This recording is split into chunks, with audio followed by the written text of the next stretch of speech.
tema que es el que está ahora en todos lados, ¿verdad? En las redes, todo el mundo está hablando de eso. Y es los últimos días. Estamos hablando de los tiempos finales, ¿verdad? De los últimos días. Pero hay diferentes definiciones de cuáles son los últimos días o de cuáles son los tiempos finales, ¿verdad? Por ejemplo, si nosotros nos vamos a Joel, dice, en los postreros tiempos derramaré de mi espíritu sobre toda carne. Entonces, muchos dicen, los últimos días empezaron con la venida del Espíritu Santo, con el derramamiento del Espíritu Santo en Pentecostés, ¿verdad? Pero también hay otros que habla de otros últimos días, ¿verdad?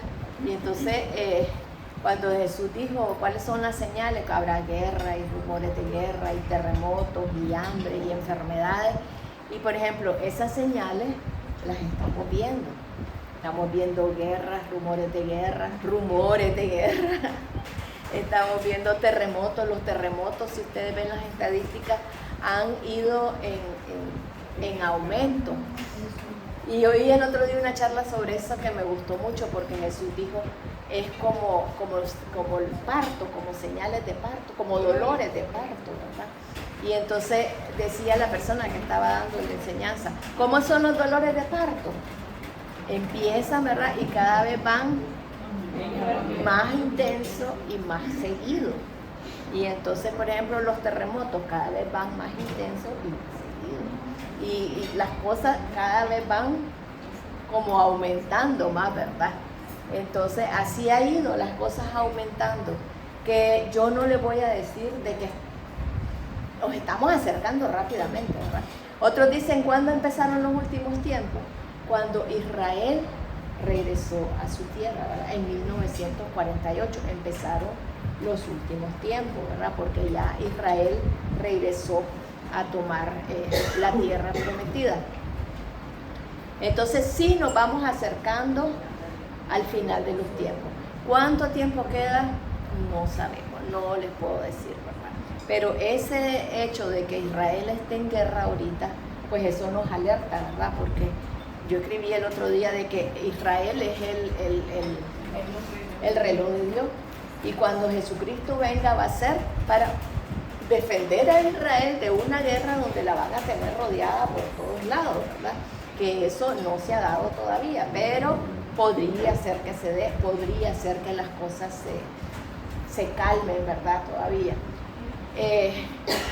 Hay cosas, por ejemplo, que hay gente que dice que tiene, porque si nosotros leemos el Apocalipsis, el Apocalipsis tiene varios problemas. Uno, que es muy descriptivo, muchas señales, muchos símbolos, muchas cosas, y a uno lo confunde. Lo otro es que es cíclico, repite y repite y repite. Entonces, si queremos, por ejemplo, vemos, por ejemplo, empieza con los sellos. Vemos los sellos y hay un cataclismo, ¿verdad? Y después después de los sellos siguen las trompetas y hay un cataclisma.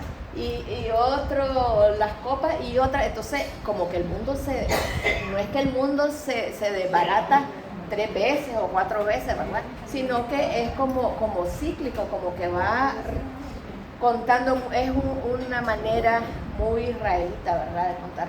Porque si nosotros vemos, por ejemplo, en Génesis, la creación, vemos que se repite también, ¿verdad? En el primer versículo y después en el primer capítulo y después en el segundo nos cuenta otra cosa. Entonces nos cuentan lo mismo de otra forma. Así tenemos en el Apocalipsis, ¿verdad? ¿Cuál es lo importante para mí? La enseñanza de Apocalipsis, lo más importante. Bueno, otra cosa quería decir sobre los tiempos. Oí una enseñanza que me gustó mucho y para mí me hizo clic, ¿verdad? Y entonces por muchas cosas, ¿verdad? Porque ya me empezó la cabeza y a verle un montón de explicaciones. Y entonces decía, acordémonos de que Dios escogió a Abraham, ¿verdad? Su pueblo, le entregó la tierra, hubo una monarquía, agarró David y empezaron, ¿verdad?, a haber reyes sucesivos hasta que el pueblo fue llevado cautivo a Babilonia. En esa época de Babilonia, ¿verdad?, la ciudad fue destruida, el templo fue destruido, ¿verdad? Y entonces, allí dice, esta persona, ¿verdad? Que daba la explicación que a mí me gustó mucho, que ahí empieza el tiempo de los gentiles, porque los gentiles se tomaron Jerusalén, y mientras Jerusalén no está en manos de ellos, entonces dice que es el tiempo de los gentiles, que ahí empezó, ¿verdad? Cuando en la cautividad de Babilonia, aunque después hubo Ciro, mandó a reconstruir la ciudad y reconstruyó el templo, hizo otro, pero volvió a caer con los romanos. Pero él dice que con Babilonia empezó el tiempo de los gentiles. Y cuando dice, esa es la explicación que él da, que los 70 años de Daniel, que era cuando estaba cautivo casualmente en Babilonia, ¿verdad? Entonces el Señor le habló de 70 semanas, que son 70 semanas, 7 por 7, 490 años, ¿verdad? Entonces pasaron 463 años desde entonces hasta la muerte de Jesucristo. Y faltaba una semana, pero desde entonces para acá han pasado 2000 y tantos años, ¿verdad? Y seguimos esperando. Entonces dice que es que hay una pausa, que es el tiempo de los gentiles, el tiempo para que nosotros vayamos, como dijo San Pablo, ¿verdad? De que Israel, que fue desgajada la rama, ¿verdad? Para que nosotros pudiéramos ser injertados hasta que llegue la plenitud de los gentiles. Y entonces Dios se va a volver a su pueblo Israel, para que Israel sea salvo, ¿verdad? Entonces este es el tiempo de nosotros, por misericordia de nosotros, con nosotros se ha dado toda este espacio de tiempo, pues todos estos años para que todos nosotros pudiéramos llegar. Pero la historia del Señor va a continuar, ¿verdad? Entonces cuando Él venga a defender a Israel, que va a estar rodeada, y que venga Él con todo su ejército y que va a poner el pie en el Monte de los Olivos y que todo lo que conocemos, ¿verdad? ¿Qué es lo que va a pasar? Va a restituir, que es lo que los judíos están esperando, a restituir el reino de Israel, a restituir la monarquía, a restituir, ¿verdad?, lo que se había perdido, porque a partir de Babilonia, cuando se fueron cautivos a Babilonia, no volvieron a tener reyes, no volvieron a tener una serie de cosas, ¿verdad? No volvió. Entonces, hasta que Jesucristo venga, se va a restituir la monarquía.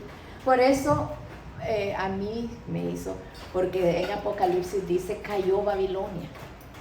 Nunca he encontrado respuesta yo, cayó Babilonia, ¿verdad? Cayó la Babilonia, cayó Babilonia. Y entonces, no sé si estaré equivocada, porque eso no lo leí en ningún lado.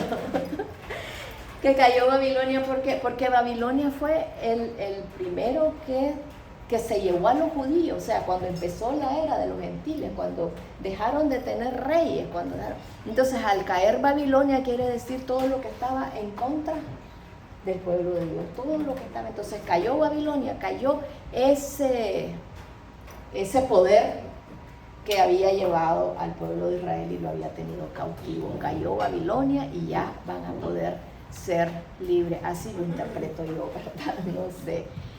Pero lo más importante es que veamos las cosas. Sí, nos estamos acercando a los últimos tiempos. ¿Cuánto tiempo? ¿Qué tan cerca estamos? No les podría decir, no sé. Pero lo importante es, como decía siempre mi marido, va a haber un día final para cada uno de nosotros.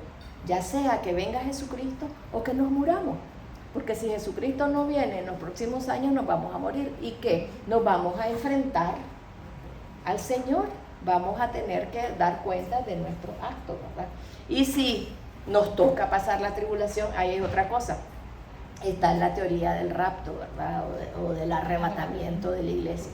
Yo no me quiero meter a eso porque los mismos estudiosos no se ponen de acuerdo. Que si antes de la tribulación, que si en medio de la tribulación, que si al final de la tribulación, que en qué momento va a ser, no se ponen de acuerdo, no saben, ¿verdad? No vamos a estar hablando de algo que no hay una certeza, ¿correcto? No hay una certeza. No les voy a decir, preparémonos muchachas porque mañana puede ser que nos levantemos y ya no, puede ser que no. ¿Y qué pasa si no? Si nos toca atravesar la tribulación. Ahí es lo más importante, pues, y es lo que yo les quiero hablar. Porque el Señor, hay varias cosas, ¿verdad? Entonces, muchos hablan de la marca de la bestia y la gente tiene miedo, ¿verdad? Del 666. Pero la marca está desde en Deuteronomio. En Deuteronomio 6 el Señor les dice la famosa Shama de Israel, ¿verdad? A Shama, Shema, no sé cómo se dice, ¿verdad? La Shema, que oye Israel, el Señor tu Dios uno es, y amarás al Señor tu Dios con todo tu corazón, con toda tu alma y con todas tus fuerzas. Y dice, y esta será señal, dice, y se la pondrán en la frente y en la mano. La señal de que somos, bueno, para el pueblo, ¿verdad? De que era el pueblo de Israel. Oye Israel, el Señor tu Dios uno es, y amarás al Señor tu Dios. Y dice, se lo enseñarás a tus hijos y a los hijos de tus hijos. Y de los israelitas, desde chiquitos, se aprenden la Shema y la saben decir, ¿verdad? La saben recitar. ¿Por qué? Porque esa es la marca que está sobre ellos, ¿verdad? Y que debería ser la marca sobre nosotros también, ¿verdad? Como el nuevo Israel, de que el Señor lo vamos a amar con todo el corazón, con toda nuestra fuerza y con toda nuestra mente. Eso es la marca de Dios sobre nosotros. Y San Pablo dice que cuando nosotros llegamos al Señor, nos sella, dice. ¿Cómo nos sella? Con el Espíritu Santo, ¿verdad? Ese es el sello que nosotros tenemos. El Espíritu Santo de Dios que está sobre nosotros. Y es tan así, bueno, conozco gente que han tenido experiencias sobrenaturales con las fuerzas del mal y reconocen la marca que está sobre nosotros, reconocen a las personas, porque sobrenaturalmente el Espíritu Santo está con nosotros y las fuerzas del mal lo reconocen y lo ven. Nosotros tal vez no lo vemos, pero los otros lo reconocen, esa marca de propiedad que está sobre nosotros. Entonces nosotros tenemos la marca de Dios, del Espíritu Santo, de Jesucristo, digamos, porque ya no es el de Jesucristo, ¿verdad? Que nos marcó a nosotros. Y entonces, después vemos en el capítulo 12, ¿verdad? Que habla del dragón, de la mujer y de la guerra.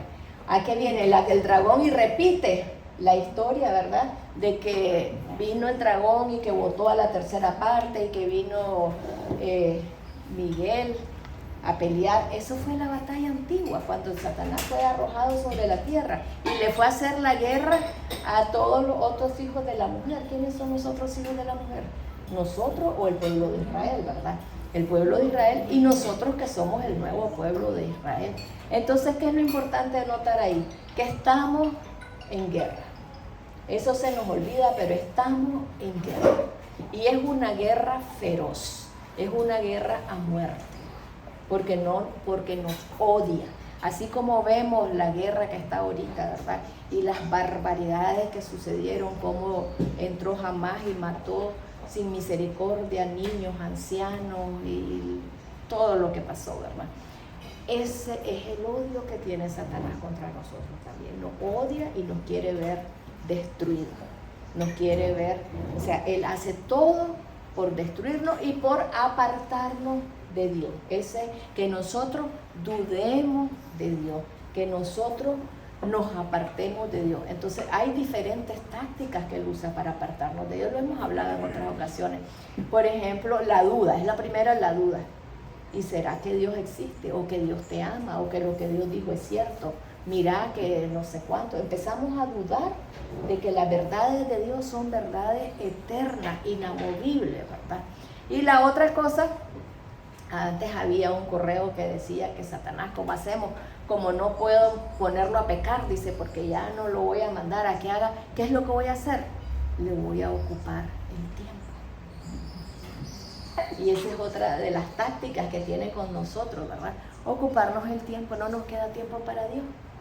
Hacemos de todo, pero no nos queda tiempo para Dios. ¿Qué fue lo que hizo el faraón con los judíos cuando le dijeron, danos para ir al desierto a alabar a Dios? Ah, ustedes están de vagos, dice, todavía tienen tiempo en pensar en ir a adorar a Dios. Le vamos a duplicar el trabajo, ¿verdad? Para que no tengan tiempo. la misma táctica. Él no ha cambiado, las tácticas ahí están. Quieren pensar en Dios, quieren orar, quieren conocer su palabra, le voy a duplicar el trabajo o las distracciones, porque también a veces no son trabajo, a veces son distracciones. O las distracciones, ¿para qué? Para que no busquen a Dios, para que se olviden de Dios, sobre todo las distracciones, ¿verdad? Nos olvidamos de Dios por estar entretenidos en otras cosas. Hay cosas que brillan, que nos hacen, y rapidito, vemos en el mismo, ¿cómo se llama? En Éxodo, en cuanto salió Moisés a la montaña y se tardó, ¿qué dijeron? Hacenos otros dioses, porque aquí nosotros no sabemos quién nos va a dirigir, decía hacer. ¿Y cómo llegan que se lo hacen? Ellos pusieron el oro para que lo hicieran, lo pusieron, y este es el Dios que nos sacó de Egipto. O sea, ¿cómo somos los humanos, verdad?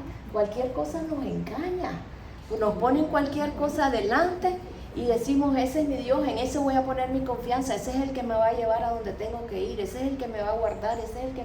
Y ponemos la confianza. En nuestra época, ¿cuál es el más común? Se llama dinero. Trabajamos por el dinero, hacemos, y hay gente, como decía San Pablo, el amor al dinero es la raíz de todos los males, de todos los males. Por dinero se mata, por dinero se roba, por dinero se traiciona, por dinero todo. Por dinero estamos destruyendo el mundo, por dinero dejamos a la familia, por dinero traicionamos a los otros, por dinero, todo es por dinero. ¿Por qué? Por el amor al dinero. Hemos sustituido a Dios por el dinero. Y entonces eso es otra cosa que no, o tal vez por los placeres, porque también hay otra corriente que es por los placeres, ¿verdad? Y a buscar los placeres del mundo, ¿verdad? Y dejamos a Dios relegado. Y entonces, ¿qué es lo que Dios dice? Vemos ahí de que cuando vengan, cuando vienen los sellos, ¿verdad? Y hay un momento en que viene un ángel con un sello, pues, y dice, detiene todo, y dice, no hagan nada hasta que yo haya sellado a la gente, y no van a poder tocar a los que tienen el sello en la frente. ¿Qué quiere decir eso? Que si nosotros tenemos ese sello de Dios, el Espíritu Santo, el Shema, que es que Dios lo amamos por sobre todas las cosas, que es lo más importante para nosotros, que en Él tenemos nuestra confianza, que en Él esperamos. Ahorita la que cantaba, ¿verdad? En Él esperamos, en Él confiamos, Él es nuestro todo. Entonces tenemos esa marca, y las plagas que Dios manda no nos van a tocar, porque dice, no vas a tocar a los que tienen el sello en la frente. Ojo, las que Dios está mandando en ese momento como castigo, porque Dios en su misericordia, miremos la historia, Dios crea al hombre, ¿verdad? El hombre peca, se va, y empieza la maldad a multiplicarse en el mundo. Y entonces llega un momento en que Dios ve la tierra y dice, me arrepiento de haber creado al hombre. Y entonces lo voy a anular, lo voy a matar, pues, lo voy a desaparecer. Y es cuando le dice a Noé que haga el arca. Y entonces Noé con su familia se sube al arca, y el resto de la humanidad, ¿qué pasó? Se desapareció. Cuando en Sodoma y Gomorra, lo mismo, la ciudad, la maldad había llegado hasta el tope, ¿verdad? Y entonces la voy a destruir, dice. Pero voy a sacar a Lot con su familia, dice. Ellos se van a sacar y voy a destruir el resto de la ciudad. Entonces lo mismo va a pasar en la tribulación. Dios va a destruir, va a mandar plagas, va a mandar cosas fuertes, como dice, pero, ¿para qué son? Para que la gente se arrepienta, para que nos volvamos a Dios, para que nos demos cuenta que Dios es Dios, que Dios es el que dice que Él es, para que nos volvamos a Él. Muchos van a morir, pero otros van a quedar para ver si así se arrepienten. Pero para nosotros, ¿qué es lo que va a pasar para nosotros? Esas plagas no son, porque dice, al que tiene la señal en la frente no lo va a tocar. no lo vas a tocar, ¿verdad? Pero sí hay otra parte donde dice que se le dio al monstruo el poder para hacerle guerra al pueblo de Dios, y por 3 años y medio, pues por 42 meses creo, durante 40, o sea, porque yo no sé si son 42 meses o no son 42 meses, pero siempre habla de 42 meses. Pero ¿qué quiere decir todo esto? De que Dios es el que tiene la sartén por el mango, de que Dios es el que gobierna, que Dios es el que manda, que aún Satanás, él tiene que someterse a Dios, como en el caso de Job, que le decía, ¿puedo hacerle tal cosa? ¿Puedo hacer? Y Dios le decía, sí, hasta aquí, sí, hasta aquí. Y hay una parte interesante en el Apocalipsis, cuando en el 12, ¿verdad?, está contando de eso. Entonces hay un versículo, no me acuerdo exactamente cuál es, que le dice que le ganó, pues, que el arcángel Miguel, ¿verdad?, los atacó, ¿verdad?, y los venció, dice, porque no tenía suficiente poder. Porque no tenía suficiente poder, dice. Y no hubo lugar para ellos en el cielo, sino que fueron arrojados a la tierra. ¿Cuál es lo importante de eso? De que el poder de Satanás, es cierto que tiene poder, pero es un poder limitado. Mientras que el poder de nuestro Dios es ilimitado. Y Dios tiene todo por la mano. Dios tiene el control de todo, de los tiempos, de todo lo que va a pasar. Dios dice que hasta los pelos de la cabeza nos tiene contado, ¿verdad? Que Él tiene cuidado de nosotros, que Él nos ama con amor eterno. Pero aún así, no quiere decir de que todo va a ser color de rosa, ¿verdad? Porque nunca nos mintió. Si vemos Jesús, ¿qué fue lo que dijo en Juan, ya al final, antes de irse? Dice, en el mundo habrá aflicción, pero confiad que yo he vencido al mundo. Entonces, en el mundo, mientras estemos sobre el planeta Tierra, mientras estemos en esta dispensación, si quieren decirlo como le quieren, en esta era o como le quieran llamar, mientras estemos aquí, va a haber aflicciones, va a haber problemas, van a haber circunstancias, pero nuestro Dios es el vencedor. Y Jesucristo ya venció a la muerte, venció a la muerte. Por eso no tengamos miedo a la muerte, tanto miedo le tenemos a la muerte. ¿Por qué le tenemos miedo a la muerte? Porque ignoramos todo el plan de salvación, porque no sabemos que Jesucristo vino y pagó por nuestros pecados y pagó por nosotros para que podamos estar con Él eternamente en el cielo. Ese es el plan de salvación. Esa es la esperanza que nosotros tenemos, que cuando nos muramos, nos vamos a ir con Él. Y entonces lo que nos espera es glorioso. Lo que nos espera es bueno, pero todos tenemos miedo, porque no sabemos lo que nos espera. Aquí tengo unas cositas, están las cartas a las iglesias, ¿verdad? Pero solo de las cartas a la iglesia solo quiero hacer ciertas cosas. Por ejemplo, la iglesia de Éfeso, que le empieza a decir, pues veo que has sido constante, has sufrido, que no te has cansado, pero le dice, ya no tienes el mismo amor o has perdido tu primer amor. Aquí hay también debates qué cosa es el primer amor, si es el del principio o si es el más importante, o sea, pero básicamente la iglesia de Éfeso ha perdido el primer amor. Y esa es una cosa que mucho nos pasa a nosotros. Nos hemos enfriado, hemos perdido el primer amor. ¿Por qué? Porque Satanás nos puso trabajo, porque nos puso cosas que hacer para olvidarnos de Dios, porque tenemos nuestra mente, nuestras energías, nuestro todo en otras cosas y no nos acordamos de Dios. Lo hemos dejado relegado a segundo plano. Estamos llenos de... ¿Cuál es el problema de esta época, digamos? La falta de tiempo. Estamos llenos de cosas que hacer y no tenemos tiempo para nada. Y lo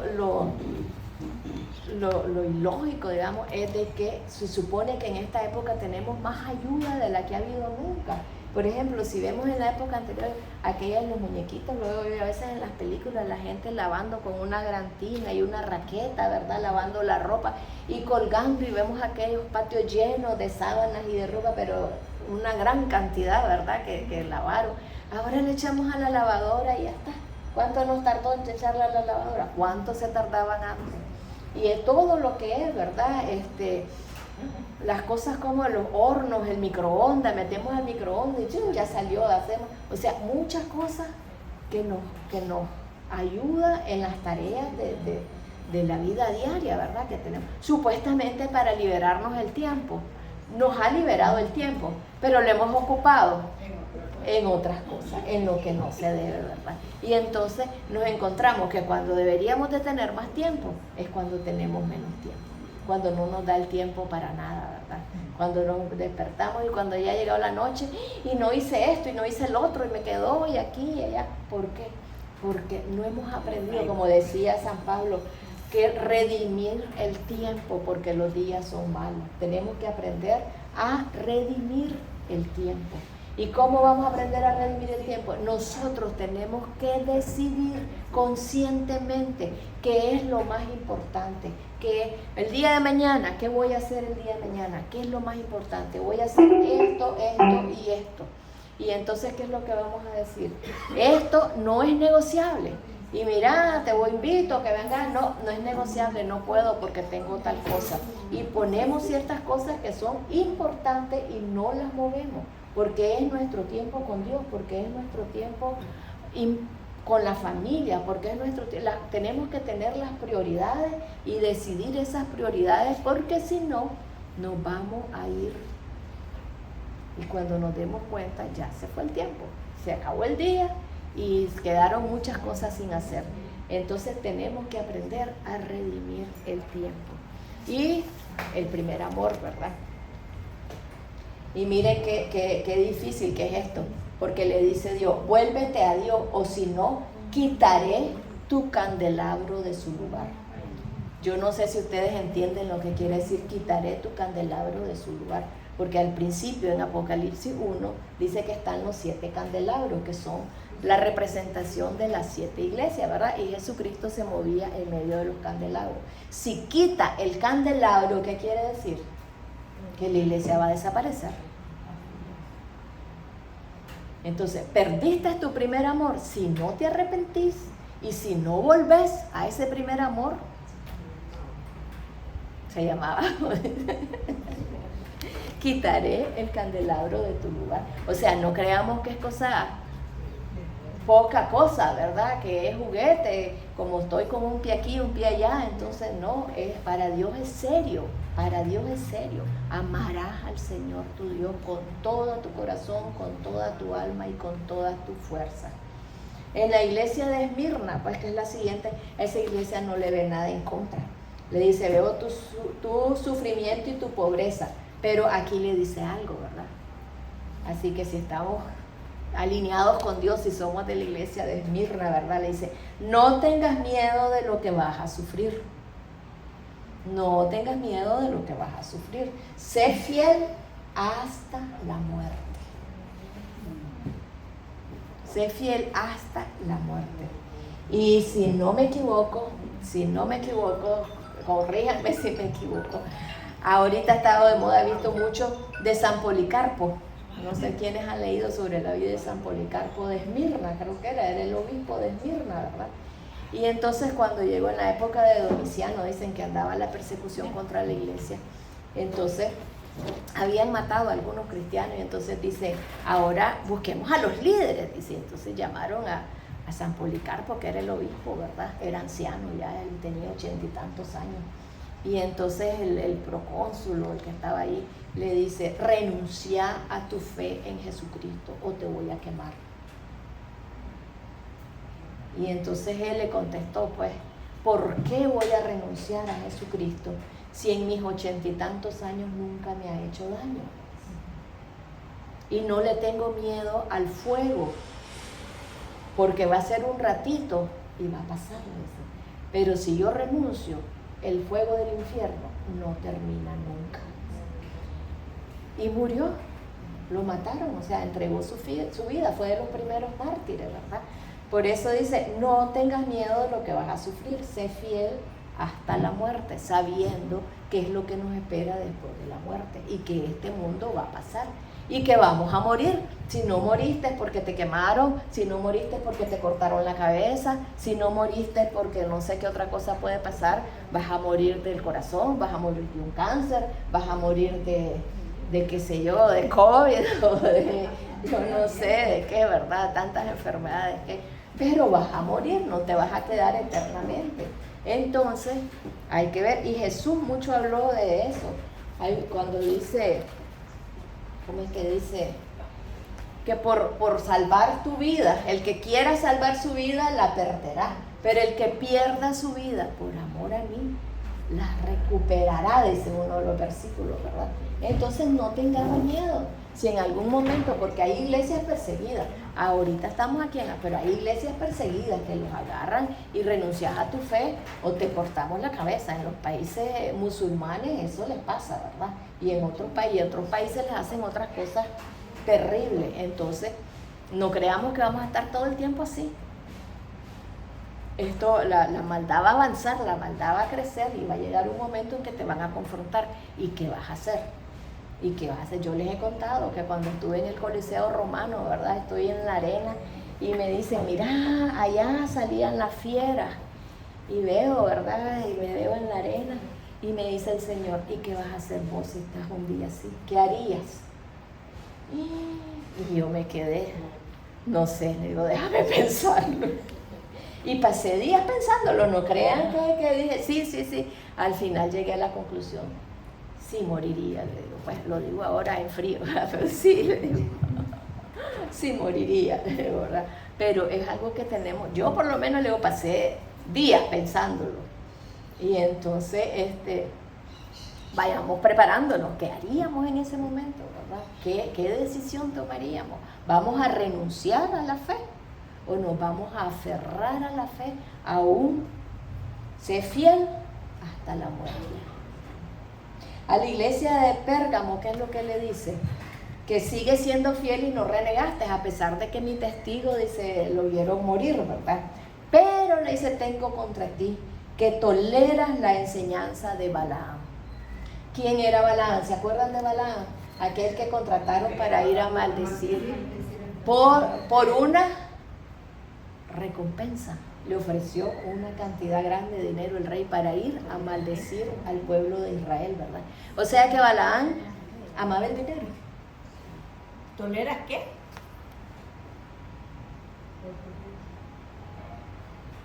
La enseñanza de Balaam.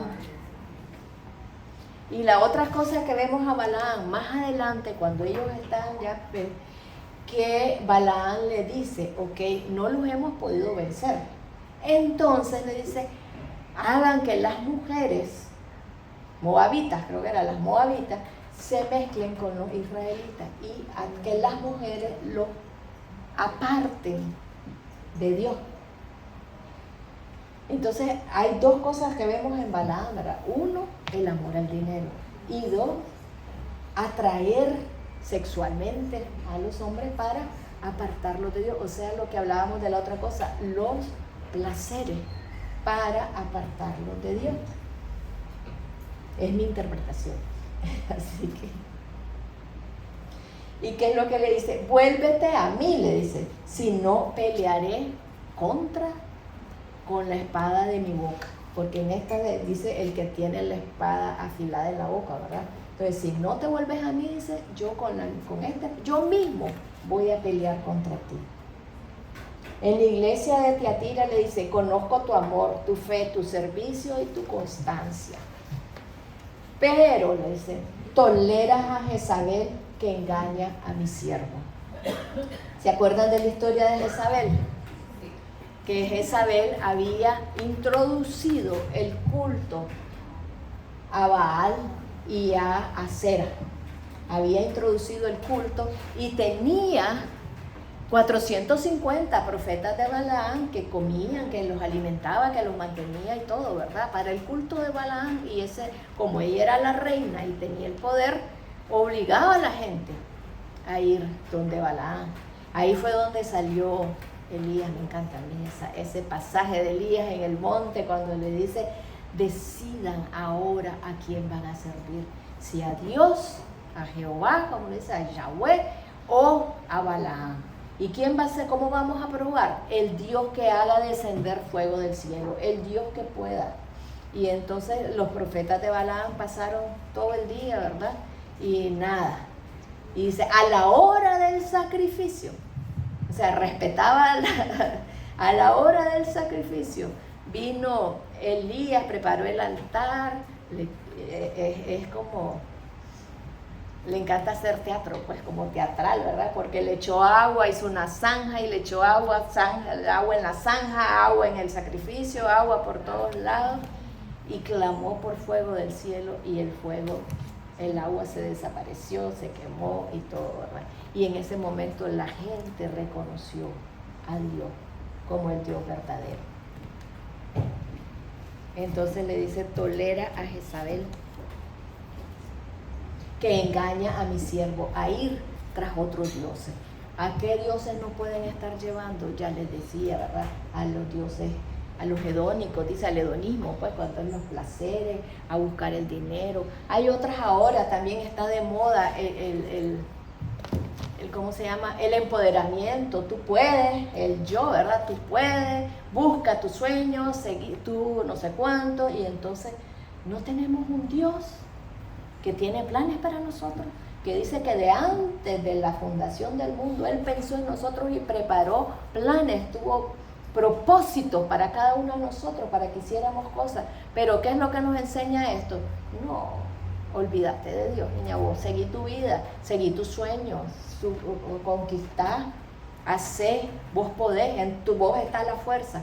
Entonces, ¿qué nos está haciendo? Que dejemos a Dios de lado, que nos olvidemos de Dios y busquemos nuestro. Eso fue lo mismo que hizo Satanás con Eva. ¿Qué es lo que le decía?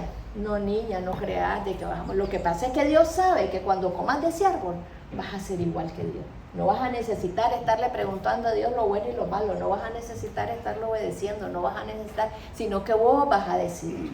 ¿Y qué es lo que nos dice esta nueva? Ustedes tienen en ustedes el potencial, ustedes deciden y ustedes pueden lograr todo el éxito que ustedes quieran. Y ustedes pueden ser esto y pueden ser lo otro, ¿verdad? Esa, para mí, esa es la Jezabel moderna, pues no sé. Después dice la iglesia de Sardes, ahí no tengo interpretación, yo sé que estás muerto. Una iglesia muerta, ¿verdad? Le dice, despierta y refuerza lo que queda, porque tus hechos no son perfectos. ¿Por qué será que nuestros hechos no son perfectos delante de Dios? Yo digo porque Dios mira el corazón. ¿Para qué lo hacemos? ¿Lo hacemos para agradar a Dios o lo hacemos para que me miren? Para que crean que yo soy bueno, para dar una apariencia de piedad que no tengo, pero voy a hacer eso pues para fingir. Todo eso hecho Dios no lo acepta, tiene que ser del corazón. Acuérdense, amarás al Señor tu Dios con todo tu corazón, con todas tus fuerzas y con toda tu mente. La iglesia de Filadelfia le dice, aunque tienes poca fuerza, has hecho caso a mi palabra y no me has negado. Esto me encantó. Te protegeré a la hora de la prueba. Conserva lo que tienes. Hay unas cositas ahí, no tengo la interpretación, Dios no me ha revelado nada, no les puedo decir, pero sé, ahí los tengo, ¿verdad? Y le estoy preguntando qué significa. Por ejemplo, aquí, te protegeré a la hora de la prueba. ¿Qué quiere decir eso? No sé. ¿Será eso parte del arrebatamiento? No sé. O simplemente que nos va a tener en un rinconcito escondido, ¿verdad? Porque así pasa. Yo estoy leyendo ahorita lo de las guerras y hay personas que aparecen que estaban escondidas en un lugar y que no la vieron y que no les pasó nada, ¿verdad? Que sobrevivieron al ataque y todo eso. Entonces, te protegeré a la hora de la prueba. ¿Cómo nos va a proteger? Solo Dios sabe. Y hay otra parte que dice Jesús, no lo tengo a mano, no lo busqué, que dice, orad para que seáis encontrados dignos de escapar de todas estas cosas. Entonces hay 2 versículos ahí que están, ¿verdad? No les puedo dar explicación porque no la tengo, pero ahí están. Y después la otra iglesia es la iglesia de Laodicea.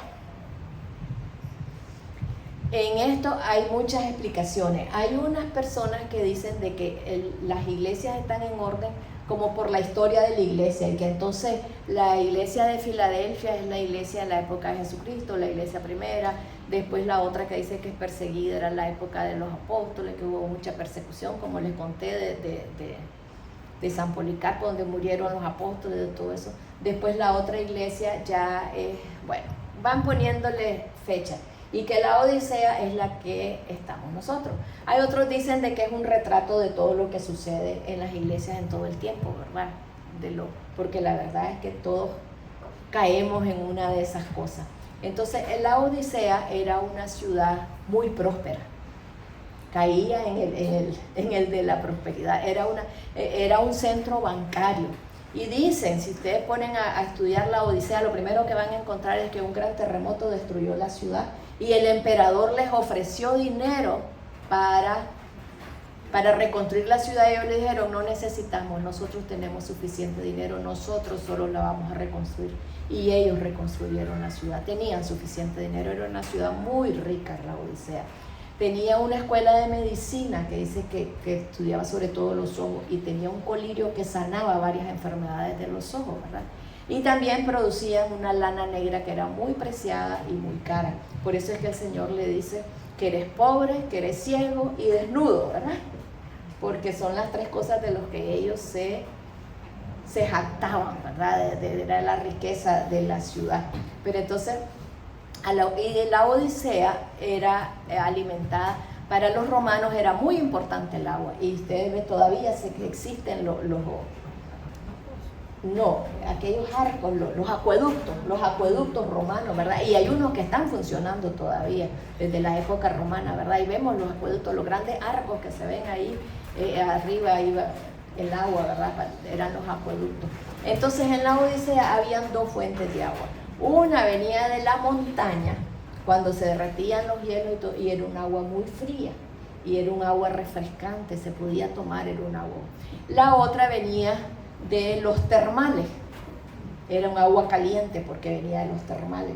Y dicen que esa agua no se podía tomar porque si ustedes han ido a los termales, tiene sulfuro, tiene cosas, ¿verdad? Y entonces eso te molesta el estómago, ¿verdad? Y si se mezclaban las 2 aguas, la fría y la caliente, entonces el agua fría perdía porque era refrescante para tomar, ¿verdad? Esa era agua buena porque era el agua de la montaña. Entonces, y el agua caliente era el agua salutífera, digamos, porque tiene muchas bondades, ¿verdad? Esa agua, las aguas termales, la fuente. Pero cuando se mezclaban las 2, que quedaba el agua tibia, ¿verdad? Porque era fría, entonces no la podían tomar porque te enfermaba el estómago. Y no te servía era un agua como inservible, el agua tibia, ¿verdad? Y entonces cuando le dice, no sos ni fría ni caliente, sino que sos tibia, le dice. Y a los tibios los vomitaré. ¿Por qué vomitaré? Porque si vos tomabas el agua tibia, te dañaba el estómago y te daba vómitos. Pues había gente que cuando se querían purgar, tomaban esa agua, ¿verdad? Para poder, entonces, pero que si eso, o sea, ¿cómo lo interpreto yo que no sos ni fría ni caliente? ¿Cómo lo interpreto yo? Así que era inservible. No ser bueno para nada, como dicen, pues, porque no sos ni una cosa ni sos la otra, ¿verdad? Estás ahí entonces, y te crees, porque sos rico, porque te crees que sos rico, te crees que sos esto, te crees que sos el otro, pero no sos nada, lo que le está diciendo. Vos te crees, pero no sos nada. En el fondo, no sos nada. De mí, le dice, compra oro refinado. ¿Cuál es el oro refinado? El de la tribulación. De mí compra oro, compra colirio, le dice, y compra ropa, vestidura blanca, ¿verdad? ¿Cuáles son las vestiduras blancas? La salvación, ¿verdad? Entonces, la iglesia, dicen que nosotros estamos en la iglesia de la Odisea, dicen que esta es la época, ¿verdad? O que están todas juntas, eso, dejemos esos debates a los estudiosos. Entonces, pero ¿qué es lo que tiene esta iglesia? Es la iglesia que se cree que como tiene el dinero, como tiene abundancia de dinero, tiene poder adquisitivo, tiene una serie de cosas, no necesita de Dios. Porque cuando el emperador, que era considerado Dios en aquel entonces, les ofreció dinero, le dijeron, no gracias, nosotros solo podemos. No queremos ayuda de nadie. Me imagino que así era con Dios también, ¿verdad? No queremos ayuda de nadie, nosotros somos autosuficientes. Nosotros podemos, no necesitamos. Entonces, y muchas veces nosotros así nos sentimos, ¿verdad? Yo conozco mucha gente. Yo una vez estaba hablando con una persona y me decía, en toda mi vida no he necesitado de Dios. ¿Y por qué voy a necesitar de Él ahora?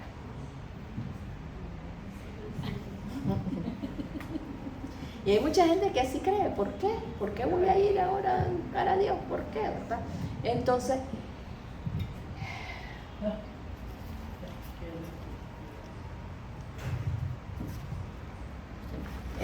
¿verdad? Veamos, no sé en qué lugar estamos, pero Dios quiere que nosotros seamos, que tengamos con nosotros, ¿qué cosa? La Shamá. Amarás, o sea, amarás al Señor tu Dios, esa marca. Y la otra marca que tenemos nosotros como seguidores de Jesucristo es el Espíritu Santo de Dios. ¿Y qué es lo que hace el Espíritu Santo de Dios? Es el espíritu de santificación. Y es el espíritu, ya lo habíamos visto, que produce en nosotros los frutos del Espíritu. Porque el don cualquiera lo puede tener. El don lo tiene alguien y dice que los dones son irrevocables. Y puedes tener un don y puedes andar en adulterio, o puedes ser ladrón, o puedes ser mentiroso, o puedes ser cualquier cosa. Y el don está porque ese es un regalo que Dios te da. Pero el fruto no cualquiera lo tiene. El fruto demanda tiempo, demanda permanencia en el Señor, demanda conocerlo, demanda estar injertado, como dice, a la vid verdadera. Entonces el Espíritu Santo produce en nosotros fruto, y el fruto, cuando ves el fruto, ahí está la marca, porque esa persona está siendo guiada por el Espíritu Santo. Y ya sabemos cuál es el fruto: amor, gozo, paz, paciencia, benignidad, bondad, fe, mansedumbre y templanza. Sobre todo el amor. ¿Tenemos amor los unos por los otros? Yo creo que ahí quedamos aplazados, no solo el primero, ¿verdad? Tenemos el amor verdadero, muchachas, el amor. Miren, yo veo que ahora mucho se habla de la unidad de la iglesia, de la unidad de las personas, de la unidad de la familia. ¿Por qué no hay unidad entre nosotros? Porque no hay amor. Porque el amor, dice San Pablo, es el vínculo perfecto, es la unidad, es lo que hace que permanezcamos unidos unos con otros. Y si no hay amor, no podemos permanecer unidos. El amor es el que nos une.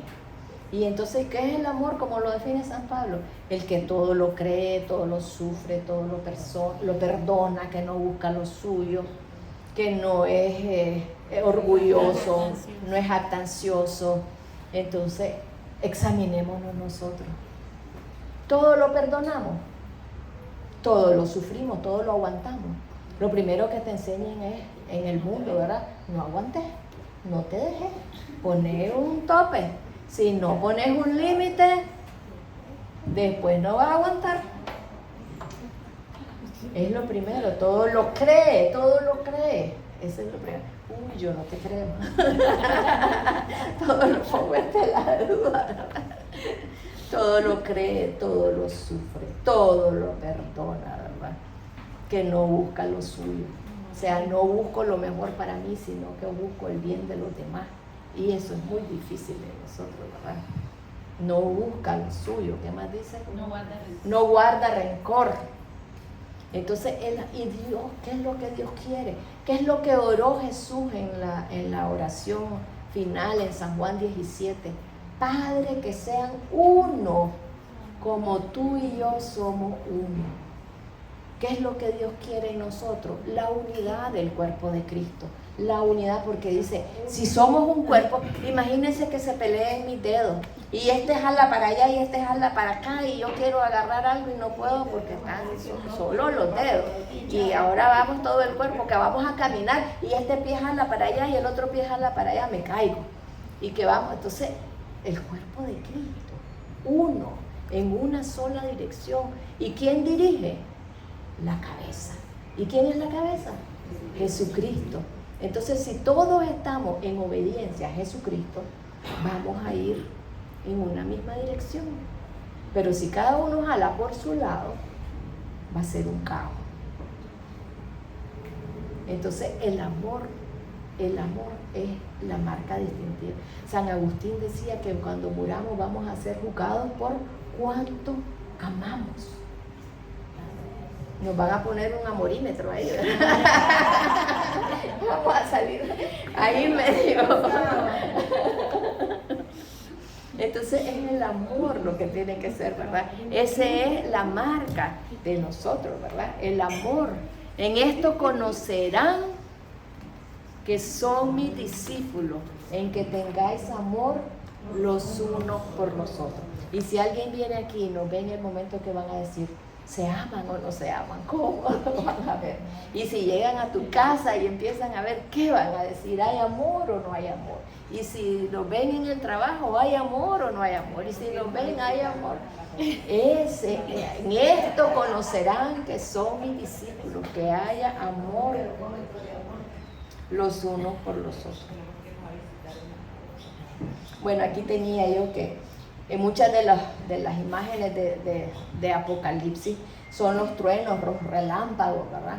Pero esa es parte como de la presencia de Dios. Yo lo busqué en Éxodo, cuando el Señor le dice a Moisés, vení que el pueblo suba porque le quiero hablar, ¿verdad? Y entonces que se ¿cómo se llama? Que se laven, que se limpien, que se preparen, ¿verdad? Que se santifiquen, es la palabra, que se santifiquen, ¿verdad?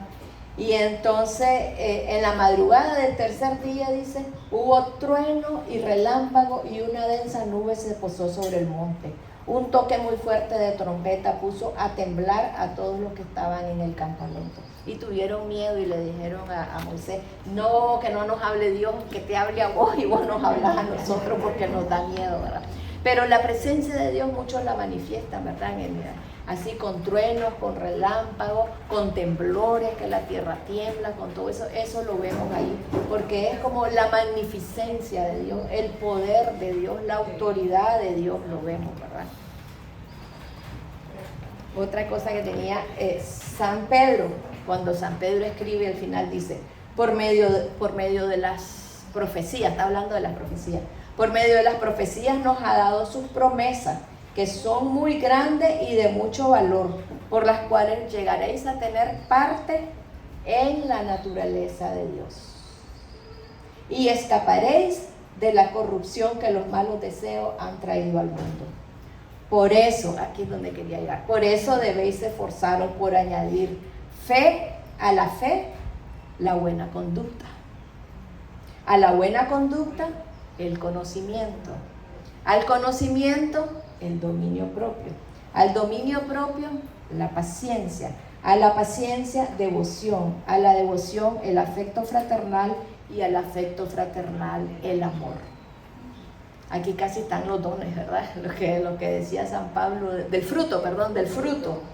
Porque aquí está la fe, la buena conducta, el dominio propio, la paciencia, el amor fraternal. Es segunda de Pedro 1, del 4 al 8.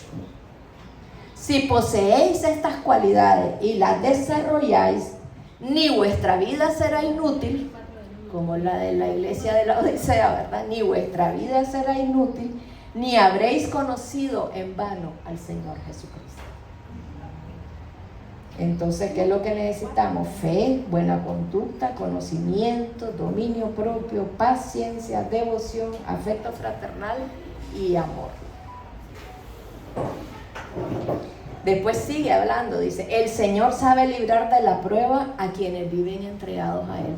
Otro, el Señor sabe librar de la prueba a quienes viven entregados a Él. Y sabe tener a los malos bajo castigo para el día del juicio. Dios castigará sobre todo a los que siguen deseos impuros y desprecian la autoridad del Señor. Son tercos y atrevidos y no tienen miedo a insultar a los poderes superiores. Eso es lo que sigue en segunda de Pedro, ¿verdad? 4, Segunda de Pedro, no, 1, del 1, del 4 al 10 si quieren. En Apocalipsis, para que veamos el final de la película, ¿verdad? Dice, después de esto miré y vi una gran multitud de todas las naciones, razas, pueblos y lenguas. Estaban de pie delante del trono y delante del Cordero. Y eran tantos que nadie podía contarlos. Iban vestidos de blanco y llevaban palmas en la mano. Todos gritaban, la victoria es de nuestro Dios que está sentado en el trono y del Cordero. ¿Quién tiene la victoria? Dios. Al final, la victoria es de Dios. Y dice, uno de los ancianos preguntó, ¿quiénes son esos que están ahí con las palmas? Y entonces dice, estos son los que han pasado por la gran aflicción, los que han lavado su ropa y la han blanqueado en la sangre del Cordero. Por eso están delante del trono de Dios día y noche y le sirven en el templo. El que está sentado en el trono los protegerá con su presencia. Ahora contábamos algo, ¿verdad?, de que nos protege. Ya no sufrirán hambre ni sed, ni los quemará el sol, ni el calor los molestará, porque el Cordero que está en medio del trono los pastoreará y los guiará a manantiales de agua de vida y secará toda lágrima de sus ojos. Ese es Apocalipsis 7, del 10 al 17. Entonces tenemos las promesas de Dios, muchachas. Al final el reino de Dios se va a establecer, el reino de Jesucristo, el que está en Daniel. Si vemos en Daniel, entonces está, ¿se acuerdan? Una estatua de bronce, que la cabeza de oro, el pecho de bronce, creo que era, de barro mezclado con hierro, de bronce creo que era. Entonces era la cabeza, era sí, pero era Babilonia. Después el pecho seguía el persa. Después las piernas era el imperio de Alejandro Magno, que se dividió, cuando él murió se dividió entre sus generales, ¿verdad? Y de la rodilla para abajo, sobre todo los pies, es el imperio romano, que es que es un imperio, ¿verdad?, que es barro con hierro, ¿verdad? Y están los 10 dedos, que son 10 reyes, que eso dicen que van a haber 10 reyes al final de los tiempos. No sé si vamos a llegar a eso o no vamos a llegar a eso, porque como les digo, la historia se va repitiendo. Cuando hablan de que la bestia, ¿verdad?, porque dicen que 666, una de las interpretaciones, porque esa es la, ¿cómo se dice? La gematría, creo que, de los números, ¿verdad? Entonces que cada letra tiene un número y cuando lo sumas te da. Entonces si vos sumas la bestia en griego y bestia en hebreo, sumas los números en los dos idiomas y te da 666, que es bestia. Pero dicen, lo he leído, pues, de que Nerón también da. Dicen de que Hitler también da. Entonces hay varios nombres que coinciden con la bestia, ¿verdad?, con un hombre malo que persigue al pueblo de Dios. Entonces, como les decía, que esto es cíclico, las cosas van y vienen, son cíclicas. Han habido guerras, han habido hambrunas, han habido pestes, porque cuando estábamos con el COVID, yo me acuerdo que todo el mundo decía, como la fiebre española de 1918, decía. Entonces había habido otra, ¿verdad? Así, entonces estas cosas siempre son cíclicas. Siempre. Pero, ¿qué es lo que marca la diferencia? De que en 1948 el Estado de Israel fue fundado. ¿Y nacerá una nación en un solo día? Nació una nación en un solo día y están ahí. Y Dios dice que desde ahí no van a volver a ser sacados de su tierra nunca más. Entonces, cuando esté ya en la batalla, cuando ya los estén por sacar, porque dice... ¿qué es lo que dice Zacarías? De que van a destruir Jerusalén una parte y que va a morir una parte de la población. En algún lado tenía Zacarías, no son demasiados. Entonces que va a morir una parte de la ciudad y que van a destruir y que la población y que no sé cuánto. Y entonces el Señor va a descender. ¿Por qué va a descender el Señor? ¿Por qué creen que va a descender el Señor? Miremos la historia del pueblo de Israel. Vámonos a Jueces. En el libro de Jueces dice que no tenían rey, como no tienen ahora, ¿verdad? No tenían rey, cada uno hacía lo que quería, ¿verdad? Porque estaban como sin leyes.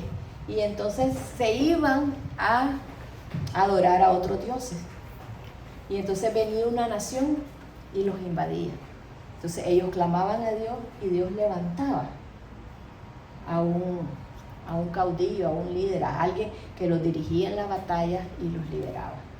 Por un tiempo y después volvían otra vez. O sea que esto es como así nos olvidamos, porque nosotros mismos nos olvidamos.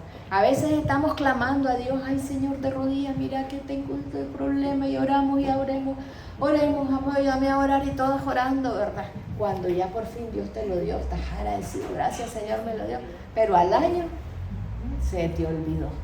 Estás otra vez tranquilo, ¿verdad? Hasta que te viene otra situación en que volvés a estar de rodillas delante de Dios y volvés, ¿verdad? Y se te olvida y vuelve. Así somos los seres humanos, ¿verdad? Entonces el pueblo de Israel venía, se apartaba y entonces otra gente los invadía, clamaban a Dios, Dios los salvaba. Entonces ahora, cuando ya en esta última, van a clamar a Dios y Dios va a mandar al Mesías, que ellos están esperando, porque todavía lo están esperando. No lo reconocieron cuando vino como el Mesías sufriente, pero cuando venga el guerrero sí lo van a reconocer, que Él va a liberar al pueblo, ¿verdad? Y va a establecer su reino que no tendrá fin. Y entonces todo el mundo va a cantar. Dicen unos que cantarán el canto de Moisés, ¿se acuerdan? Me acuerdo que Hilario lo cantaba, buenas y maravillosas son tus obras, oh Dios Todopoderoso, justos y verdaderos son tus caminos, Rey de los santos. Y varias cosas van a cantar, ¿verdad? Porque porque va a ser un momento de alegría.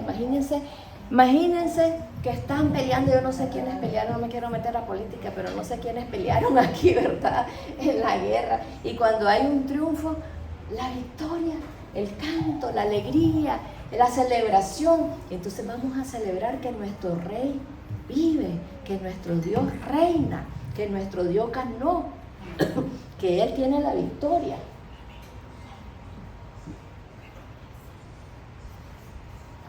Y sobre todo que el enemigo, el acusador de los hermanos, el enemigo, la serpiente antigua, va a ser derrotada y va a ser tirada al lago de fuego. Y la muerte, a mí me llama la atención que la muerte, dice, también va a ser tirada al lago de fuego.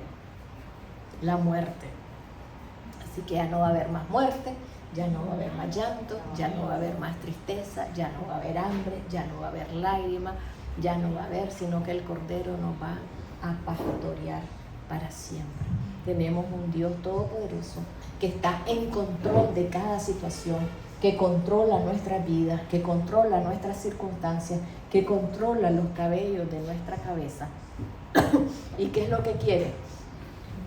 Que seamos fieles, que permanezcamos. Paciencia, dice, ¿qué cosa es paciencia? Permanecer en medio de las dificultades, en medio de la tribulación, que a pesar de que estamos pasando problemas, no quitamos los ojos de Dios, sino que seguimos creyendo, porque cuando tenemos problemas es cuando uno dice, ¿y será que Dios me olvidó? ¿Será que Dios existe? A veces estás ahí, ¿será que Dios existe? ¿Será que Dios me olvidó? ¿Será que Dios me ama?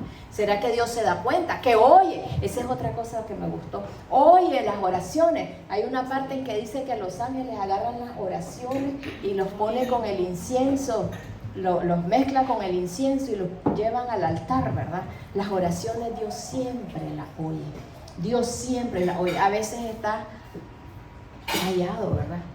A veces no nos contesta en el momento, porque como dicen, toda oración tiene respuesta, dicen, a veces la respuesta es sí, a veces es esperarte y a veces es no, tengo una mejor idea, ¿verdad? y nosotros no aceptamos esas cosas, pero Dios tiene un plan, es que eso no se nos olvida, Dios tiene un plan para cada una de nosotras y lo hizo por amor, por amor, por amor. Nos cuesta creer de que Dios nos ama y de que todo lo que hace es por amor, porque no hemos conocido el amor. Porque el amor ha sido una palabra, una cosa que no tiene fundamento o que no tiene, pero Dios nos ama al extremo de haber dejado el cielo, venir a la tierra, morir por nosotros de la muerte más cruel, para que podamos estar eternamente en su presencia. Y dice San Pablo que si no se negó a sí mismo, que si Dios no nos negó a Jesucristo, ¿cómo nos va a negar todas las otras cosas? O sea, que no te va a negar nada más. ¿Qué es lo que te va a negar? Lo que te va a hacer daño, lo que no es de acuerdo al plan que tiene Dios para vos, lo que no va de acuerdo con sus propósitos, lo que no va a ser de beneficio para vos. A veces tenemos peticiones neutras, ¿verdad? Que no son, y Dios nos las da, ¿verdad? Pero cuando es algo que queremos, que no nos conviene o que nos va a desviar de nuestro propósito, Dios no te la va a dar. Pero eso no quiere decir que Dios no te oye. A veces Dios nos pasa. Mire, si no pasamos por tribulaciones, si no pasamos por circunstancias difíciles, ¿cómo vamos a crecer? Porque la que te da la fortaleza, te das cuenta, saca lo mejor de vos y vemos, nos acerca a Dios, porque es cuando más desgraciadamente es cuando más nos acercamos a Dios y cuando más lo estamos buscando y cuando más estamos con Él, ¿verdad? Y entonces, y vemos, por eso es que decía San Pablo, me gusta la versión que dice, acercaos, ¿cómo es? Hay una que dice, presentad vuestras peticiones con acción de gracia. Y hay otra que dice, otra versión que dice, acordándose de las veces que Él les ha dado antes. Esa es la que me gusta. ¿Por qué? Porque dice, yo voy a pedirle a Dios, qué sé yo, una sanidad, por ejemplo. Señor, vengo aquí que me sané de esto, y me acuerdo de cuando me sanaste de esto, cuando sanaste del otro, cuando visité aquí, me acuerdo, y gracias, Señor, porque en esas ocasiones me oíste, me sanaste, y sé que en esta ocasión también lo vas a hacer porque veo que sos fiel. Y entonces ese es el propósito, ¿verdad? Vemos que Dios nos ha ayudado antes y nos va a ayudar ahora, porque Dios es el mismo ayer, hoy y por los siglos. Es el mismo, y con Dios no se juega, muchachos. Con Dios no se juega. ¿Qué fue lo que le dijo a la iglesia que había perdido el primer amor?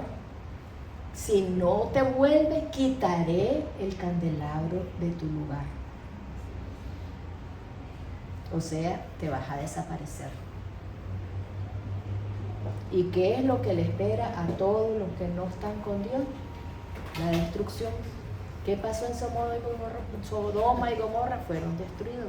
¿Qué pasó en la época de Noé? Fueron destruidos. ¿Y qué va a pasar con todos los que no están al 100? Porque Él no quiere medias tintas. Dice con todo tu corazón, con toda tu mente, con todas tus fuerzas. Toda vos tenés que estar conmigo. Así es. Al 100%. Jesucristo se entregó al 100%. No dijo, ok, agárrenme una patita. Con esta pierna hagan lo que quieran, pero me dejan, o solo te entrego, no, se entregó todito. Él se entregó al 100% por nosotros y Él quiere que nosotros le correspondamos de la misma manera. El que quiera ser mi discípulo, niéguese, toma su cruz y siga. Así que oremos. Señor, yo te doy gracias el día de hoy, porque sabemos que tenemos un Padre en el cielo que nos ama con amor eterno, que se complace en nosotros, que nos quiere tanto, que tiene planes y propósitos. Así como a veces los padres tenemos sueños con nuestros hijos, que queremos que sean esto o lo otro, así vos tenés sueños, propósitos con nosotros, tenés planes con nosotros, Señor. Y yo te pido que nos reveles tus planes. A cada una, Señor, a cada una, revélale tu plan y tu propósito, Señor, para que podamos encajar en esos planes, Señor, para que no sigamos los nuestros, sino que nos amoldemos a los tuyos, Señor, para que seamos hijos tuyos, Señor, obedientes, que seas lo primero para nosotros, Señor, que podamos cumplir con la llama, Señor, de amarte con todo nuestro corazón, con toda nuestra mente y con toda nuestra fuerza. Yo te pido que nos examines, Señor, examínanos y muéstranos, Señor, qué es lo que tenemos delante de ti, Señor, qué es lo más importante para nosotros en nuestra mente, en nuestro corazón, Señor. ¿Qué es lo que nos motiva, Señor? ¿Qué es lo que ocupa nuestro tiempo, Señor? ¿Qué es lo que ocupa nuestros recursos, Señor? ¿Qué es lo que tenemos en la mente, Señor? ¿Qué es lo que la mayor parte del tiempo andamos buscando, Señor? Muéstranos, Señor, para volvernos a ti. Y hoy te pedimos perdón, Señor. Te pedimos perdón si no ha sido lo primero, Señor. Y hoy te entregamos, Señor, todas esas cosas que nos han apartado de ti. Y te pedimos perdón y ayúdanos a regresar, Señor, a regresar delante de ti, Señor, arrepentidos, Señor, para que seas lo primero y lo más importante. Derrama amor en nuestros corazones para que podamos amarte como vos querés que te amamos y amar a nuestros semejantes, Señor, porque en eso conocerán que somos discípulos, en que nos amemos los unos a los otros. Ayúdanos a amarnos los unos a los otros. En tu cuerpo, Señor, en nuestras casas, en nuestra familia, Señor, que aprendamos a amar, Señor, que seamos ejemplo de amor los unos para los otros, Señor. Danos fe, Señor, fe, levanta nuestra fe, que creamos esperanza contra esperanza, Señor, que sos poderoso, que tenés el control de los tiempos, de las circunstancias, que siempre peleas por nosotros, Señor, que somos más que victoriosas en ti, Señor, que aunque atravesemos una leve tribulación, Señor, lo que nos espere es glorioso, y que estás en control de todo, Señor, que a nada se te escapa, Señor, que podemos depender y esperar en ti, Señor, que podemos confiar en ti, Señor, porque sos el Dios Todopoderoso, el Creador del cielo y de la tierra, porque todo lo sabes, porque eres omnipotente, omnipresente y omnisciente. Que no se nos olvide, Señor. Y por sobre todo porque nos has amado con amor eterno. Porque somos tus hijas amadas, amadas, amadas, deseadas. Porque tienes planes para nosotros y el plan es que vivamos este tiempo en la tierra y podamos obtener la victoria. Que cuando estemos en tu presencia, Señor, nos diga: bien hecho, siervo fiel. Bien hecho, siervo fiel. Pasa al gozo de tu Señor. Queremos entrar en el gozo de nuestro Señor. Que podamos ser encontrados fieles, Señor, fieles delante de ti. Medidas con tu vara, Señor, no con la nuestra, porque nosotros somos indulgentes con nosotros mismos.